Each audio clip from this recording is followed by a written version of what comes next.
वह एक छोटा सा गांव देश आज़ादी की लड़ाई लड़ रहा था। अंग्रेज शासन के खिलाफ आंदोलन तेज हो चुका था। बाजीराव सिर्फ 12 साल का था।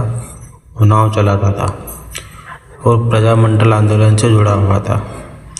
एक रात अंग्रेज पुलिस क्रांतिकारियों का पीछा करते हुए नदी तक पहुंची। उन्हें नदी पार करनी थी और सामने खड़ा था 12 साल का बाजी। साल 1938 उड़ीसा का एक छोटा सा गांव देश आज़ादी की लड़ाई लड़ रहा था।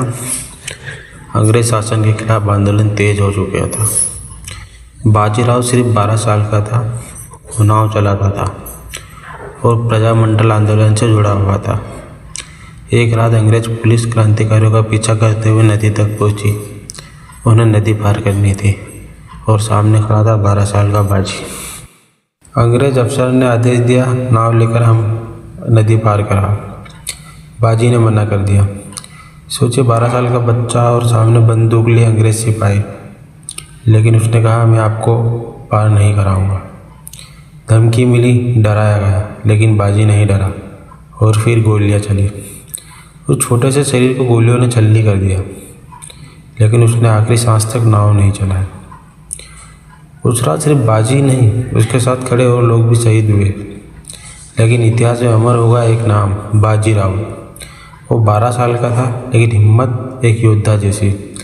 उसने साबित किया देशभक्ति उम्र नहीं देखती। इंडिया अनफिल्टर्ड का मकसद सिर्फ खबरें दिखाना नहीं है, बल्कि उन गुमनाम नायकों को सामने लाना है जिनकी वजह से हम आज़ाद हैं।